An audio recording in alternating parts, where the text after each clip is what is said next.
Quand la vie vous donne sa première gifle, ce n'est pas tant les larmes qui crient que le silence intérieur. C'était la saison chaude, et dans une petite ruelle d'un vieux quartier de Lahore, Réhan marchait en silence, portant son sac de vêtements.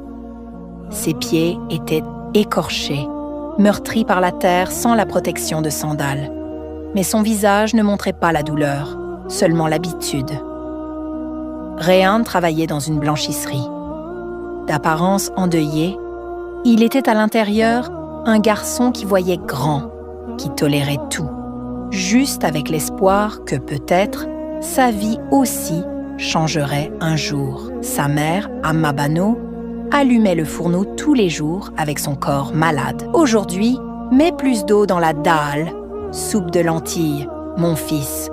Les enfants du voisin ont faim, il faut leur en envoyer aussi. Réhan écoutait toujours sa mère, sans jamais dire un mot. Il savait que le cœur d'Amma était connecté à Dieu. Mais cette nuit-là, alors qu'il rentrait chez lui, un son qu'il n'aurait jamais imaginé l'arrêta net. « Hé, le blanchisseur, pose ton sac ici et porte-le un peu plus loin. Vous ne savez que porter des fardeaux, pas l'honneur. » Ces mots venaient de Komal, une jeune fille qui vivait au 2e étage du même bâtiment. Son balcon lumineux, ses vêtements brillants, sa musique forte et ses fêtes nocturnes faisaient jaser tout le quartier. Les gens disaient qu'elle était une danseuse. Les filles de bonne famille évitaient même de passer près d'elle. Mais il y avait quelque chose dans ses yeux, de la souffrance.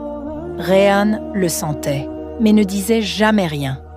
Un jour, la fille vint à la blanchisserie. Elle regarda Réhan et dit « Prends bien soin de mes vêtements. S'il leur arrive quoi que ce soit, c'est toi que j'enverrai sur la piste de danse. » Réhan sourit seulement, mais cela lui pinça le cœur.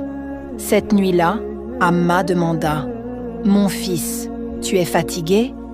Réhan répondit « Amma, parfois j'ai l'impression que nous sommes faits pour être petits aux yeux des gens. Comme si l'honneur n'appartenait qu'à ceux qui portent des vêtements brillants. » Amma prit le Coran de la tête de lit et lut un verset. Et c'est Allah seul qui donne l'honneur. Le lendemain, un incident étrange se produisit. Réhan était dans l'arrière-salle de la boutique lorsqu'il entendit une voix.